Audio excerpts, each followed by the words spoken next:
वाचालं पङ्गुं लङ्घयते गिरिं यत्कृपातमहं वन्दे परमानन्दमाधवम्।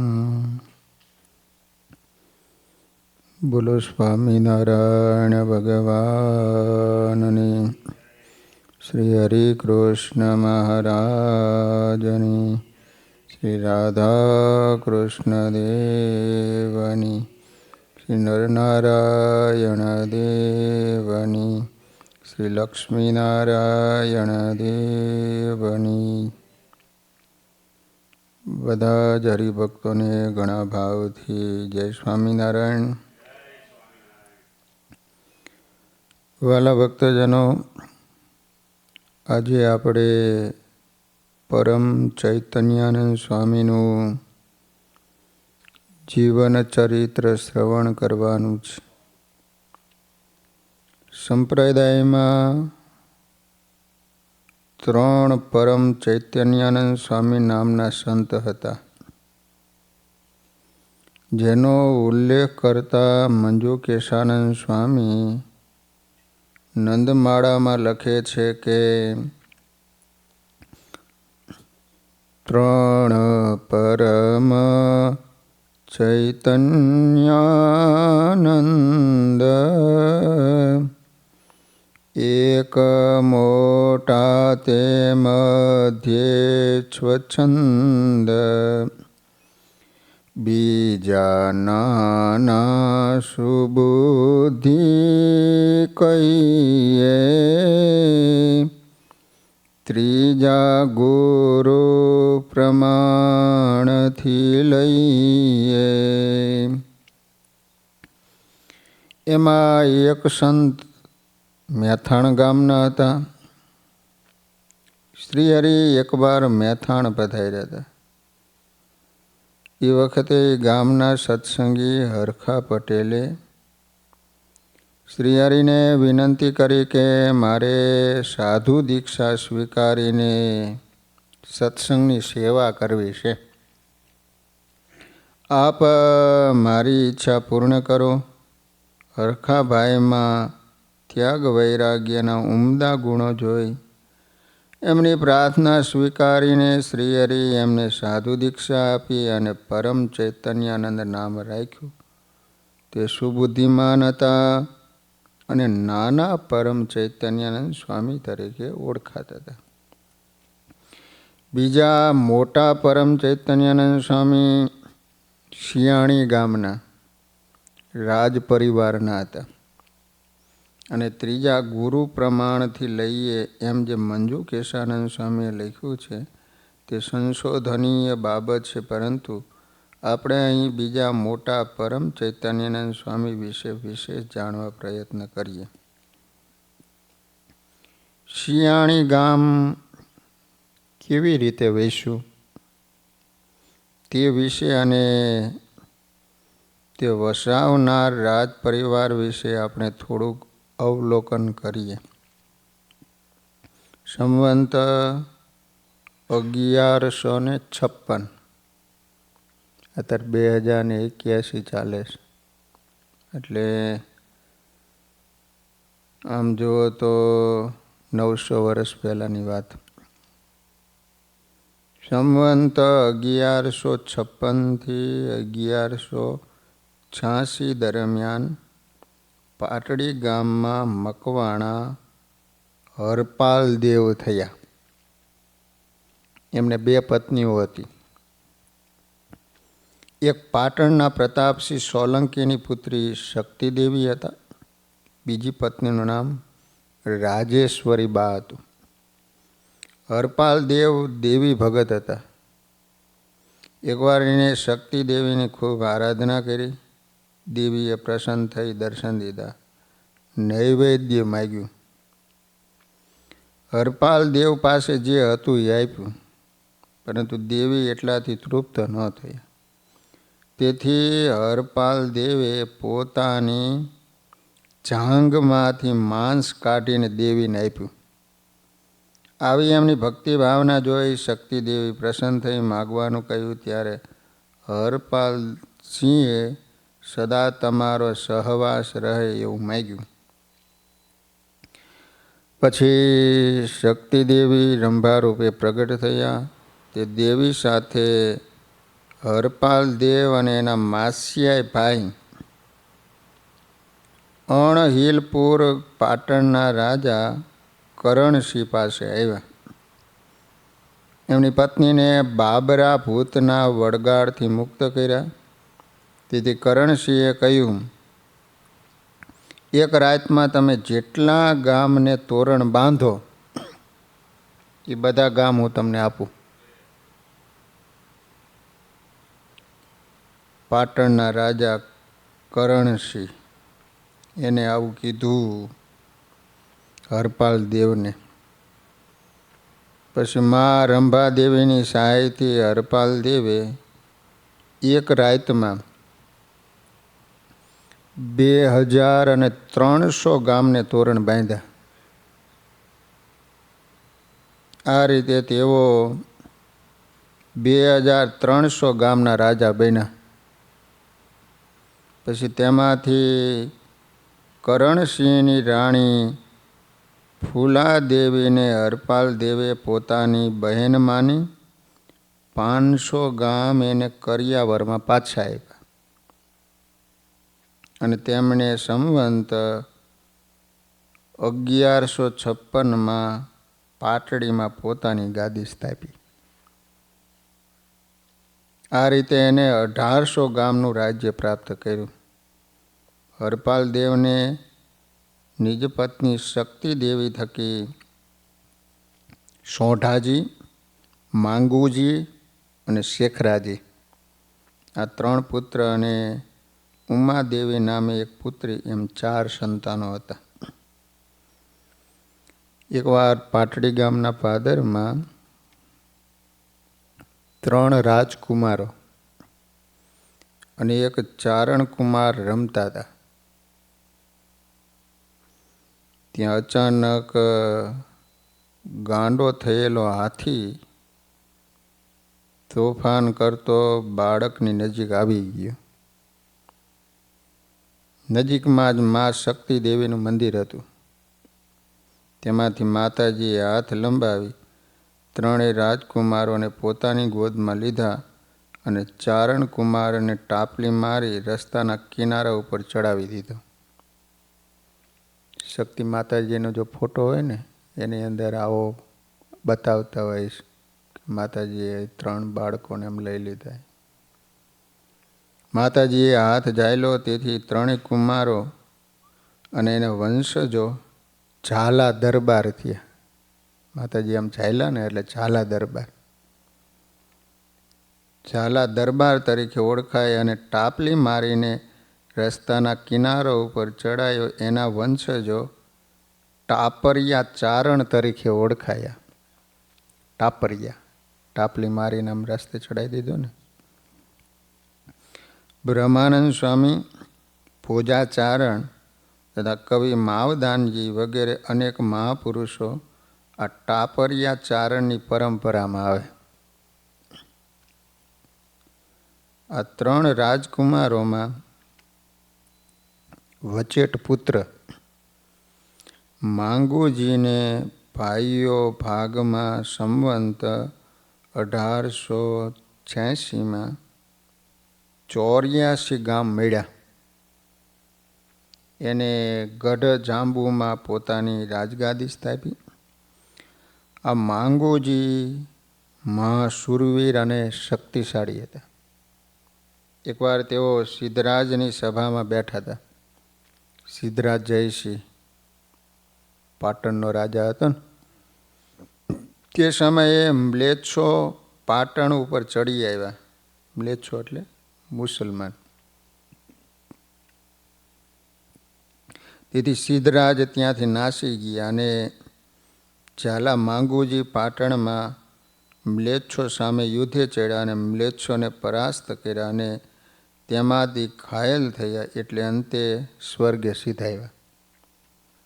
પાટણમાં જે જગ્યાએ તેઓ મૃત્યુ પામ્યા હતા એ સ્થળ આજે માંગુસ્ટંડલિક નામે કહેવાય છે. આ માંગુજીએ જ્યારે ગઢ જાંબુમાં પોતાની ગાદી સ્થાપી ત્યારે આશરે સંવંત 1200માં હાલ જ્યાં શિયાળી છે ત્યાં થોડા આહીરોના ઝૂંપડા હતા. તેમાં એક સિંહા નામની શૂરવીર આહીરાણી રહેતી હતી. તેથી તે નેસને સિંહાણી કહેવાય. આ માંગોજીની પરંપરામાં 17મી પેઢીએ રાજવંશી ભોજરાજજી થયા અને એને એમના નાના ભાઈ નાનાજીને સંવંત 1415 અષાઢ સુદ સાયતમને શુક્રવારે સિંહાણી સાથે 7 ગામની જાગીર આપી. આ નાનાજીની 5મી પેઢીએ રાગાજી અને કુંભાજી 2 ભાઈઓ થયા. તે સમયે કોઠી કુંદણીમાં અન્ય રાજવીઓનો ત્રાસ હોવાથી ત્યાં રહેતા આશકરણજી વગેરે પોતાના વડીલ બંધુઓને શિયાળી બોલાવી લીધા હતા. આ આશકરણજીએ સંવંત 1649માં શિયાળીમાં પોતાની ગાદી સ્થાપી. તેને 7 ગામમાં રાજ્યને 84 ગામમાં વિસ્તાર્યું. ત્યારથી આ ગામને સિંહાણીને બદલે શિયાળી તરીકે કહેવા લાગ્યા.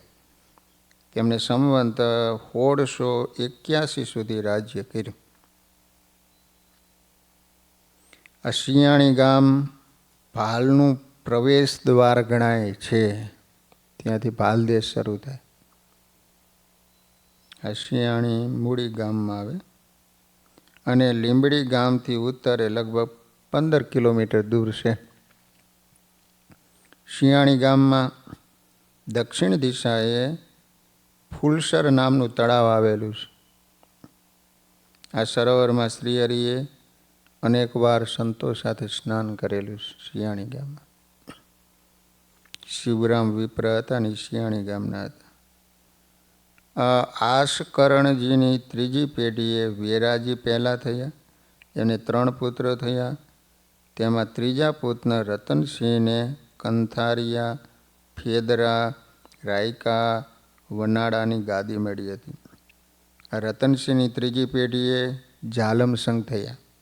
તે સ્વામિનારાયણ ભગવાનના મહાન ભગત થયા હતા. એમના 2 પુત્ર શિવભા અને હોથીજી થયા. એ પણ મહાન ભગત હતા. આ શિવભાની 6ઠી પેઢીમાં હાલ ગામ લાઠીમાં રહેતા પરમ ભક્ત હરેન્દ્રસિંહજી વગેરે બહુ સારા હરિભક્તો છે. હાથોજીની 5મી પેઢીએ ભાવનગરમાં વસતા પરમ ભક્ત રાણા દાદા વગેરે બહુ સારા હરિભગત થયા છે. એમના ભત્રીજા કિશોરસિંહ વી ઝાલાએ આ ઇતિહાસ સંશોધનમાં સહકાર આપેલો છે.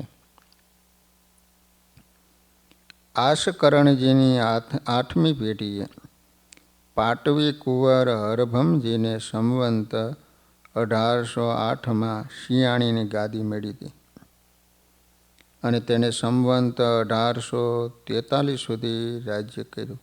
આ હરભમસિંહ અતિ શૂરવીર હતા. એને 1815માં નાના સવાઈ ગામના પાદરમાં કાઠીઓની ફોજ સાથે ધીંગાણું કરીને વિજય મેળવ્યો હતો. સંવંત 1823માં લીંબડી ગામ ફરતો કિલ્લો બાંધવાનું કામ શરૂ કર્યું. તે સમયે હાલ જ્યાં લીંબડી ગામ છે ને ત્યાં 5-7 લીમડા હતા. ત્યાં એને મોટો કોટ બનાવ્યો અને શિયાળીથી લીંબડીમાં પોતાની ગાદી સ્થાપી હતી. એના પુત્ર હરિસિંહ સંવંત 1843માં લીંબડી શિયાળીની ગાદીએ આવ્યા. તે મહાન ભગત હતા. એમને અનેકવાર સ્વામિનારાયણ ભગવાને પોતાના રાજ્યમાં પધરાવી સેવા પૂજા કરીને ખૂબ જ લાભ લીધો હતો. સંવંત 1856માં બરવાડામાં ગઢ બાંધવાનું કામ કર્યું. ત્યારે હરિસિંહ રાજાએ પોતાના તાબાના ગામ બરવાડાના માધાસાના પુત્ર ઘેલાશાને 1,76,000 રૂપિયા એ બરવાળા ગામ ફરતો ગઢ બાંધવા માટે આપ્યા હતા. આ હરિસિંહ રાજા સંવંત 1881માં અક્ષરવાસી થયા હતા. પરંતુ જ્યારે આસકરણજીએ શિયાળીમાં ગાદી સ્થાપી ત્યારે રાગાજીનો પરિવાર શિયાળી રહ્યો અને કુંભાજીને વનાળા વગેરે 6 ગામની જાગીર આપી. આ કુંભાજીના પુત્ર જીવણજી થયા, એમના મેરુજી, એમના ગેલાજી થયા. આ ગેલાજીના લગ્ન યાદવ હોથીજીના પુત્ર પાંબા સાથે થયા અને પાંબાના પિયરના ગામનું નામ અપ્રાપ્ય છે. આ દંપતી અતિ પવિત્ર, સંત સ્નેહી અને ભક્ત હૃદયના હતા. એમને ત્યાં 5 પુત્રોના જન્મ થયા. પહેલા ડુંગરજી, બીજા હરદાસજી, ત્રીજા હમજી, ચોથા કાકાજી ઉર્ફે અજીતસિંહ અને 5મા હરભમજી. એમાં હરભમજીના પુત્ર કુંભાજી થયા. એ પણ મહાન ભગવાનના ભગત હતા. એમના પુત્રી નાનીબા ભક્ત હૃદયના અને લોક કલ્યાણની ઉમદા ભાવનાવાળા હતા. તેથી જ એને પોતાના ગામ વનાળામાં સુંદર તલાવ બંધાયું, સાધુ સંતો માટે ધર્મશાળા બંધાવી અને કંથારિયાના માર્ગથી ઓતારિયા તરફ એક વાયુ બંધાવી હતી. આવા અનેક જનહિતના કાર્ય કર્યા હતા. વાલા ભક્તજનો, શિયાળીના રાજવંશનો ઇતિહાસ જાણ્યા પછી હવે આપણે એ જ રાજવંશમાં જેનો જન્મ થયો એવા પરમ ચૈતન્યાનંદ સ્વામીના જીવન કવન વિશે જાણીએ. લો, એમના વંશમાં પરમ ચૈતન્યાનંદ સ્વામી થયા. ઝાલાવાડ પ્રદેશના લીંબડી તાલુકાના શિયાળી ગામે રાજવંશી ગેલાજી થકી એના પત્ની પાંબાની કુખે સંવંત 1825ની સાલમાં એક મુક્તાત્માનો જન્મ થયો. એનું બાળપણનું નામ અજીતસિંહ અને ગુલામનું નામ કાકાજી હતું. લો, દરબાર હતા ને, નામ હતું અજીતસિંહ અને જન્મ થયો 1825. સ્વામિનારાયણ ભગવાન 1837માં, એટલે સ્વામિનારાયણ ભગવાન કરતાં ઉંમરમાં ચૈતન્યાનંદ સ્વામી મોટા હતા. અજીતસિંહજી બાલ્યાવસ્થાથી ધર્મમય સંસ્કારવાળા હતા. તેઓ દેવદર્શન, સંત સમાગમ, કથા શ્રવણ, દાન પુણ્ય વગેરે સત્કર્મ કરવામાં અતિ શ્રદ્ધાવાન હતા. તેઓએ ત્યાં જ અભ્યાસ કર્યો, ભણી ગણીને મોટા થયા, પરંતુ સંસારથી સદા અલિપ્ત રહ્યા. હાથી 100 મણ લાકડા ઊંચકી શકે છે, પરંતુ રેતીમાં ભળેલી સાકરનો સ્વાદ લેવામાં તો કીડી જ સફળ બને. તલવાર યુદ્ધના મેદાનમાં અનેકના ડોકા વાઢી શકે, પરંતુ પગમાં લાગેલો કાંટો કાઢવામાં તો 100 જ સફળ બને. એમ સજ્જન માણસ અનેક સામાજિક કાર્ય કરી શકે, પરંતુ પરમેશ્વરના અનુભવ માટે તો સંસારથી વિરક્ત રહેનારો વ્યક્તિ જ સફળ બને. તમામ ગ્રંથોનો સાર વિષયથી વિરક્તિ અને પરમેશ્વરમાં પ્રીતિ કરવી એટલો જ છે. આ રહસ્ય અજીતસિંહે નાની ઉંમરમાં અંતરમાં ઘોળી લીધું હતું. તેથી તેઓ સતત ભજન ભક્તિમાં ગુલતાન રહેતા હતા. જ્યારે મોટી ઉંમર થઈ ને ત્યારે એમના મોટા ભાઈએ લગ્ન કરવાનો ખૂબ આગ્રહ કર્યો, છતાં એને ઈશ્વર મિલનની લગ્ન હોવાથી લગ્ન ન કર્યા. તેમના મોટા ભાઈઓ પણ અજીતસિંહની સેવા, ભક્તિ અને પ્રભુપરાયણ જીવન જોઈ એમને વ્યવહાર સંબંધી કાર્યોમાં બહુ જોડતા નહીં. પછી અજીતસિંહજીએ એકવાર વિચાર્યું કે સંસારના ભ્રમણમાંથી મુક્ત થવાય અને પ્રગટ પરમેશ્વરની પ્રાપ્તિ થાય એ જ મનુષ્ય જન્મનું સાર્થકપણું છે. એવા શુભ પ્રયત્નો કરવા માટે પરમાત્માએ આપણને મનુષ્ય શરીર આપ્યું. પોતાના આ વિચારને સાર્થક કરવા માટે એને આજીવન બ્રહ્મચર્ય પાળવાનો દ્રઢ સંકલ્પ કરેલો. પૂર્વનો સંસ્કાર ઉદય થતાં સંસાર અસાર લાગ્યો. પછી તે માટે સાચા સંત સમાગમને પોતાનો આત્મા ખોળવા લાગ્યો. મનમાં એમ થતું કે એવા સમર્થ સંત મળ્યા વિના પ્રત્યક્ષ ભગવાનની પ્રાપ્તિ થાય નહીં. માટે તીર્થયાત્રાના બહાને સંતને શોધવા માટે નીકળું. કોઈ સ્થળે મને એવા મોટા પુરુષ મળે કે જેના આશરે ભગવાનનું ભજન કરતા પ્રગટ પરમાત્માની પ્રાપ્તિ થાય. એવા દ્રઢ વિચાર કરી તીર્થયાત્રાએ જવાનો, અતિ જપ તપ વગેરે કરવાનો સંકલ્પ કર્યો. પછી તરત જ અજીતસિંહજીએ વડીલોની સંમતિ લઈ આશરે 25-26 વર્ષની ઉંમરે પોતાના ભાગનો ગરાસ વગેરે સંપત્તિનો તૃણવત ત્યાગ કર્યો અને પ્રગટ પરમાત્માને મેળવી આપે એવા સંતને શોધવા તીર્થયાત્રા કરવા નિમિત્તે આજીવન ગ્રહ ત્યાગ કરીને ચાલી નીકળ્યા. અજીતસિંહજી ઘરબારનો ત્યાગ કરી ભગવાનને ભેટવા માટે યાત્રાએ નીકળી પડ્યા. અજીતસિંહ તીર્થયાત્રા કરતા મોટા પુરુષને શોધતા થકા જૂનાગઢ ગયા. ત્યાંથી પ્રભાસ પાટણ વગેરે તીર્થ સ્થળોમાં દેવ દર્શન કરતા આગળ જતા દ્વારકા ગયા. એવામાં એમને પ્રભાસ પાટણ અને એ તરફના ગામોના માણસો દ્વારકામાં આવેલા કેટલાક યાત્રિકોના મુખેથી સાંભળેલું કે સોરઠ પ્રદેશના માંગરોળ બંદર પાસેના લોજ ગામમાં રામાનંદ સ્વામી નામના કોઈ સમર્થ સદગુરુ પ્રગટ પ્રમાણ છે. તે મહાયોગી છે. લોકો એને ઈશ્વર સ્વરૂપે માને છે.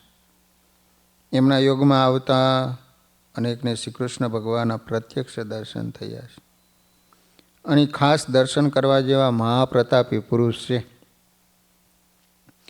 ઘણા સુજ્ઞ લોકોએ તો કહ્યું કે જો તમારે ઈશ્વર પ્રાપ્તિની ઈચ્છા હોય ને તો તમે ત્યાં જાઓ, તમારી ઈચ્છા પૂર્ણ કરશે. પછી તેઓ જૂનાગઢ તરફ આવતા હતા. રસ્તામાં એક પવિત્ર દંપતીને ઘરે રાત રહ્યા. આ દંપતી સદગુરુ રામાનંદ સ્વામીના યોગથી સત્સંગના રંગે રંગાયેલું હતું. એમની સત્સંગની રીતિ પ્રીતિ અને આ લોકની અલૌકિક નીતિ જોઈ અજીતસિંહનું અંતર એના તરફ ખેંચાયું. એમનું હૈયું સત્સંગના રંગે રંગાવા લાગ્યું. વ્યક્તિને હંમેશા આચરણ જ અસર કરે છે. કોરો ઉપદેશ અસર કરતો નથી. અજીતસિંહજીએ એમને આપ કોના શિષ્ય છો એ પ્રશ્ન પૂછ્યો. ત્યારે એ ઘરના માલિકે કહ્યું, દરબાર, અમો તો સદગુરુ રામાનંદ સ્વામીના શિષ્ય છીએ. અહીં નજીક જ લોજ ગામ છે. લોજથી રામાનંદ સ્વામીના શિષ્યો અમારા ગામ આવે છે. એમના યોગથી અમે સત્સંગના રંગે રંગાયા છીએ. એમના સંસ્કાર, વિનય, વિવેક અને સદગુણો જોઈને અજીતસિંહનું હૈયું કબૂલવા લાગ્યું કે જરૂર કે સદગુરુ પ્રગટ પ્રભુને પામેલા હોવા જ જોઈએ, નહીતર આવા સંસ્કાર આવે નહીં. તેથી એને સીધી માંગરોળની વાટ પકડી સદગુરુ રામાનંદ સ્વામીના દર્શન સમાગમ કરી પ્રત્યક્ષ પ્રભુની પ્રાપ્તિ કરવા તેઓ માંગરોળ આવ્યા. ત્યાંથી આશરે સંવંત 1854ની સાલમાં લોજ આવ્યા. અજીતસિંહજીના ત્યાં આવતા જ એમનો મન મોરલિયો નાચવા લાગ્યો. આશ્રમને જોતા અંતરનો ભક્તિભાવ ઉદધીમાં મોજા વધુ આવે એમ ઉછળવા લાગ્યો. ચિત્તમાં શરદ પૂર્ણિમાની ચાંદની જેવી શીતળતા રેલાવા લાગી. આશ્રમમાં પ્રવેશતા જ કોઈ શ્રદ્ધાળુને પૂછ્યું, સદગુરુ રામાનંદ સ્વામીના દર્શન થશે? તેમણે હાથ લાંબો કરીને કહ્યું, આગળ જાઓ, ત્યાં સ્વામી સભામાં બિરાજે છે. મુમુક્ષુ જનોને દર્શન કથા વાર્તાનો લાભ આપી રહ્યા છે. આ શબ્દો સાંભળતા જાણે વર્ષોથી જેની તલાશ હતી એ ભોમિયા ગુરુ મળી ગયા એમાં અંદરથી અવાજ આવ્યો. તરત જ ઉપડતા પગે આગળ ચાલ્યા.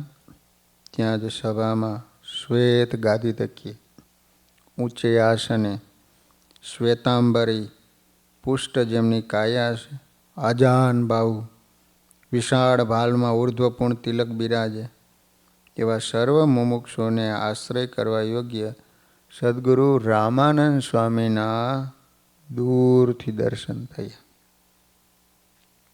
નજીક જતાની સાથે જ મીઠો મધુરો અવાજ સંભળાયો. ન આવો રાજવી, આવો આવો આવો. આ શબ્દ હતા ગુરુ રામાનંદ સ્વામીના. ઓહો, સ્વામીએ મને કેટલા આદર ભાવથી બોલાયો એમ વિચાર આવતા ગુરુના ચરણમાં એનું ચિત્ત પીગળીને લીન થઈ ગયું. સ્વામીને દંડવત વંદન કરી સામે ને સામે જોઈ રહ્યા, જાણે રાંકને વર્ષો જૂનું ખોવાયેલું રતન ન મળ્યું હોય. ગુરુ રામાનંદ સ્વામીએ ગંભીર વાણીમાં કહ્યું, ભક્તરાજ સભામાં બિરાજો. એ શબ્દ સાંભળતા સજાગ થયા, સભામાં બેઠા. પરંતુ સદગુરુ રામાનંદ સ્વામીના દર્શન થતાં જ એમનો અંતરાત્મા કબૂલ કરવા લાગ્યો કે ચોક્કસ આ પરમાત્માને પામેલા પરમહંસ છે. સદગુરુ રામાનંદ સ્વામીના સાનિધ્યમાં થોડો સમય રોકાયા. સૌની અહોભાવની સેવા કરવા લાગ્યા, દિવ્ય ભાવથી દર્શન કરવા લાગ્યા. તે સમયમાં ભક્તજનોની સભામાં મુક્તાનંદ સ્વામી રામાયણની કથા વાર્તા કરતા. કથાના અંતે ગુરુ રામાનંદ સ્વામીએ મુમુક્ષુજનોના અંતરના પ્રશ્નને ઉકેલતા અનુપમ ઉપદેશ આપ્યો કે આ આત્માએ જન્મ લઈને અનેક દેહ ખોયા છે. પારાવાર આધિ વ્યાધિ ઉપાધિ વગેરે કષ્ટો સહ્યા છે. પરંતુ આ મનુષ્ય દેહ તો માત્ર ને માત્ર પ્રગટ પરમાત્માને પામવા માટે જ આવ્યો છે. આવો અવસર ખોવે છે એને 184 ગર્ભવાસ યમયાતના ક્યારેય મળતા નથી. જેઓ સાચા ગુરુઓ દ્વારા પ્રગટ પરમાત્માની પ્રાપ્તિ કરે એના અંતરમાં અપાર શાંતિ થાય, એનો બેડો પાર થઈ જાય. આવો સ્વામીશ્રીનો ઉપદેશ સાંભળી એના મનમાં પરમ શાંતિ થઈ. ભોજન સમયે સંતોએ આદર ભાવથી એમને ભોજન કરાયું. સંતોનો વિનય, વિવેક અને ભજન ભક્તિ અને ઈશ્વર પ્રાપ્તિની ભૂખ જોતાં જ એમનો મન મોરલિયું નાચી ઉઠ્યું અને એમને કાયમ માટે અહીં જ રોકાઈ જવાનું નક્કી કર્યું.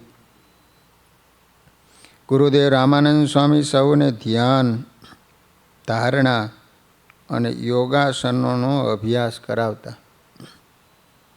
આખા આશ્રમમાં સેવા, સ્નેહ અને આત્મીયતા અને સંયમનું અલૌકિક વાતાવરણ હતું.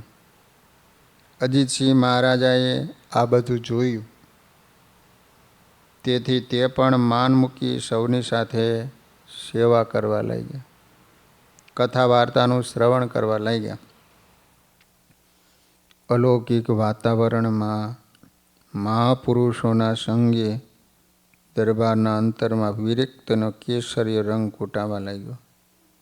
ગુરુદેવ રામાનંદ સ્વામીએ દરબારની મુમુક્ષુતા પારખી. એક દિવસ રામાનંદ સ્વામીએ અજીતસિંહની મુમુક્ષુતા પારખી અમી દ્રષ્ટિ કરી. એમને સમાધિ કરાવી, દિવ્ય દર્શન કરાવ્યા. દિવ્ય દર્શન થતાં જ એનો અંતરાત્મા પરમાત્મામાં ખેંચાયો. જેને હુંની હવા લાગી જાય એને કોઈ દવા ન લાગે કે કોઈ દુવા ન લાગે, પરંતુ જ્યારે અહમ ઓગળે ત્યારે સત્ય સમજાય છે. અંતરમાં અહંકાર આવે એને અન્ય કોઈ દુશ્મનની જરૂર પડતી નથી. અહંકાર જ એના વિનાશ કરવા માટે પર્યાપ્ત છે. અજીતસિંહ અહમ શૂન્ય બન્યા તો અલૌકિક અનુભવને પામ્યા. આપણે પણ અલૌકિક અનુભવ જોઈતો હોય ને તો અહમ શૂન્ય બનીએ તો જરૂર એમના જેવા આપણને પણ અનુભવ થાય. એક ડૉક્ટર થયા હોય તો બીજા પણ ડૉક્ટર બની શકે. એક એન્જિનિયર થયા હોય તો બીજા પણ એન્જિનિયર બની શકે. પરંતુ તે જે રીતે એન્જિનિયર કે ડૉક્ટર થયા એ જ રીતે આપણે ભણીએ ગણીએ અને પરીક્ષા આપીએ તો એન્જિનિયર કે ડૉક્ટર થવાય. એમ જ એક ભક્તોને ભગવાનનો અનુભવ થાય તો બીજાને પણ ચોક્કસ થાય. પ્રહલાદજીને પરમાત્માના દર્શન થયા. અજીતસિંહને સમાધિમાં અલૌકિક અનુભવ થયો. એમાં આપણને પણ થાય.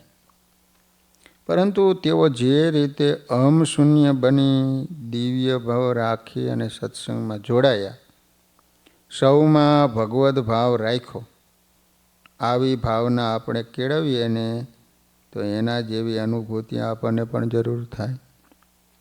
આ અલૌકિક અનુભવ પામી અજીતસિંહ અમે કાયમને માટે સદગુરુ રામાનંદ સ્વામીને સમર્પિત થયા.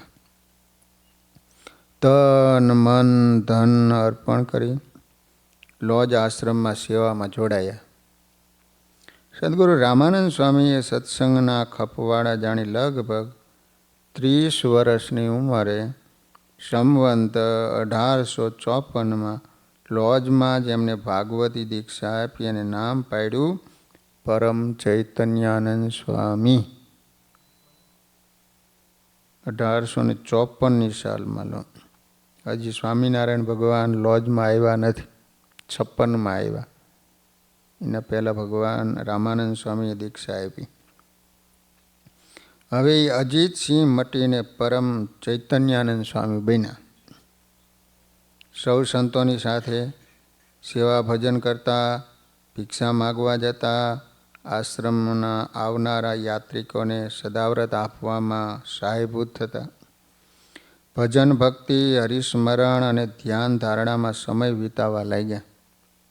સદગુરુ સંવંત 1856માં ગુરુદેવ રામાનંદ સ્વામી ભુજ ગયા હતા.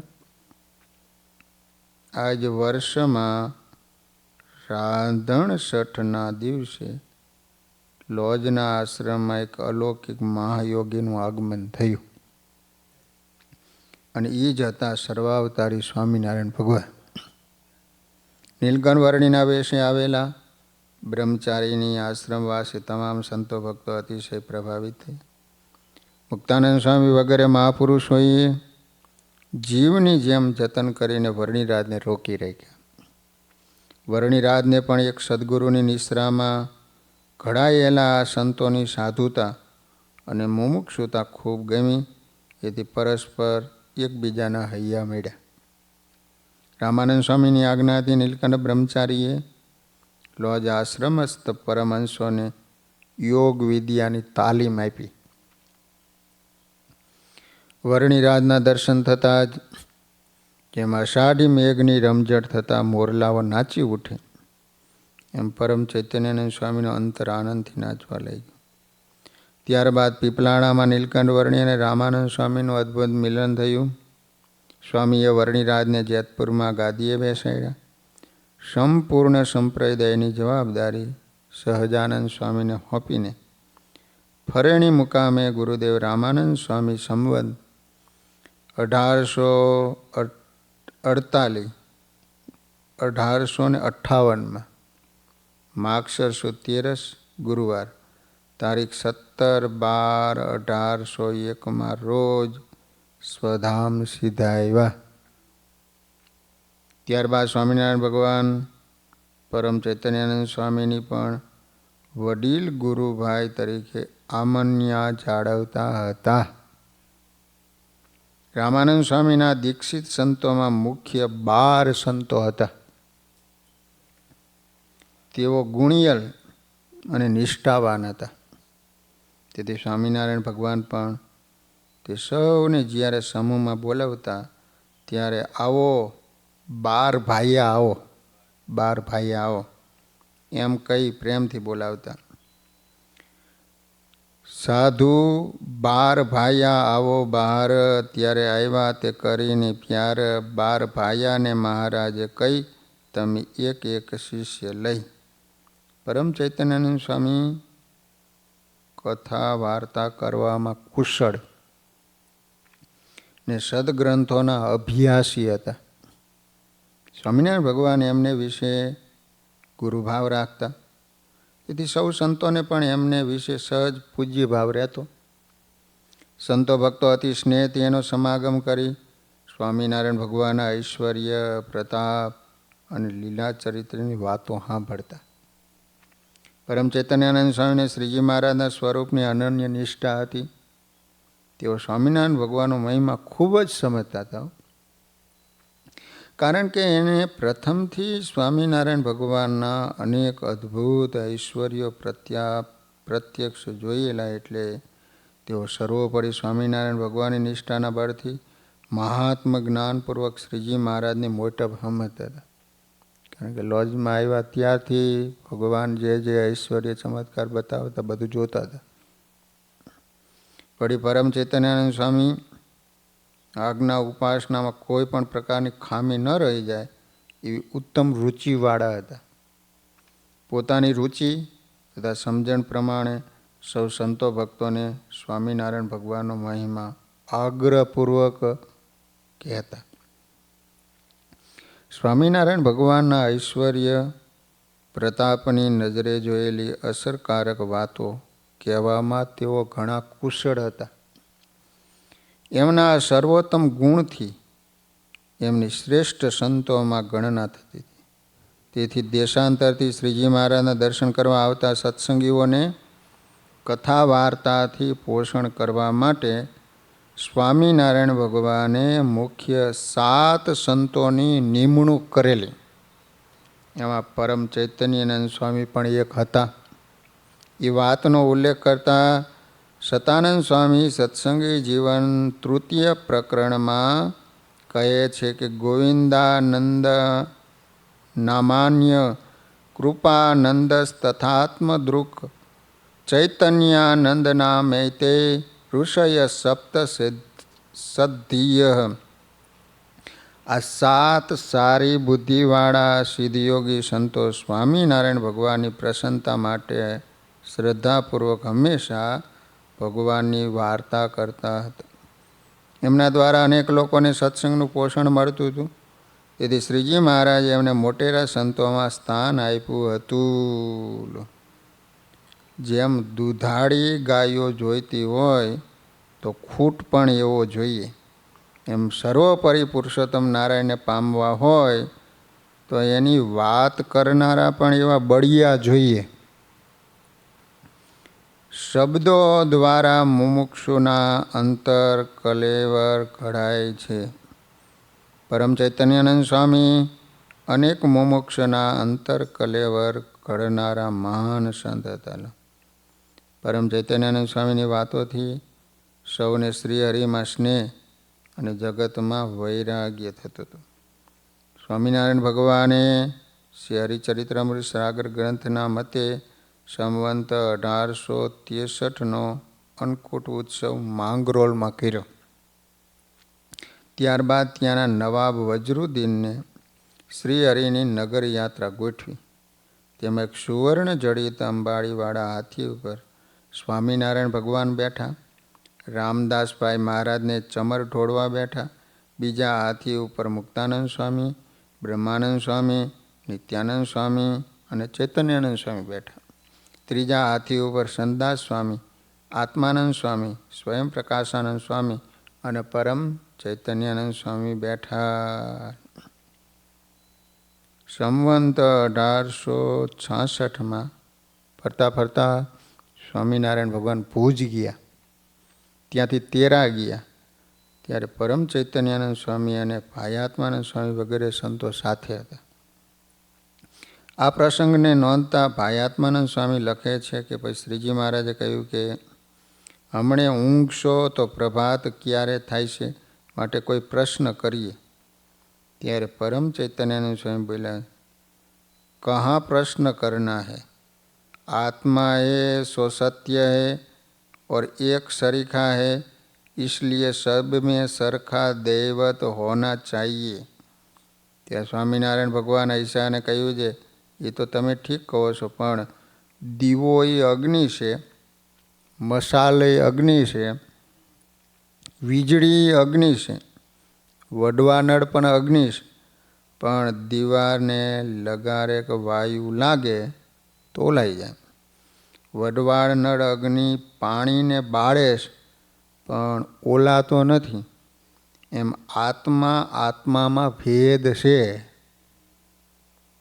જે આત્માને જેટલો માયાનો સંબંધ વિશેષ રહે એટલું એનું સામર્થ્ય ઓછું થાય, અને જેમ જેમ વિષયનો સંબંધ ઓછો થતો જાય તેમ તેમ આત્મા શુદ્ધ થતો જાય અને એનું સામર્થ્ય વધતું જાય. પછી સ્વામિનારાયણ ભગવાન ફરતા ફરતા સંતો સાથે ગામ પુનડીએ આવ્યા. ત્યાં સૌ સંતોને કહ્યું, હવે એક વખત જમવું. સવારના માર્ગે ચાલ્યા હોય અથવા થોડું મળ્યું હોય ત્યારે બીજી વખત જમવું એનો બાધ નહીં. મનની ભૂખે ન જમવું અને પ્રાણની ભૂખે જમવું, એ રીતે વાત કરી. પછી સ્વામિનારાયણ ભગવાન બહિર્ભૂમિ ગયા. આત્માનંદ સ્વામી, પરમ ચૈતન્યાનંદ સ્વામી, કવલ્યાનંદ સ્વામી, સ્વામિનારાયણ ભગવાન એ અમે ચારે પ્રથમ બહાર ગયા અને શ્રીજી મહારાજ તો ઓરા રહ્યા. પછી મહારાજ બહિર્ભૂમિ જઈને આવ્યા, હાથ ધોઈ વડે હેઠે બેઠા. પછી અહીંમાં આવ્યા, મહારાજને અમે ભેળા થઈ અને ગામમાં ગયા. સ્વામિનારાયણ ભગવાન ઢોલિયા ઉપર બેઠા અને વાત કરી. આજ તો અમે વડતળે બેઠા હતા અને આકાશ સામું જોયું. આકાશમાં એકલો જીવ ભર્યો છે. જેમ તળાવમાં ગારો હોય એમાં ડોબું બેવે ત્યારે માગ થાય, ઉઠે ત્યારે ગાળો ભેળો થઈ જાય. માટે કોઈ કહે છે જીવ 5મે મહિને ઉદરમાં આવે છે, એ વાત ખોટી છે.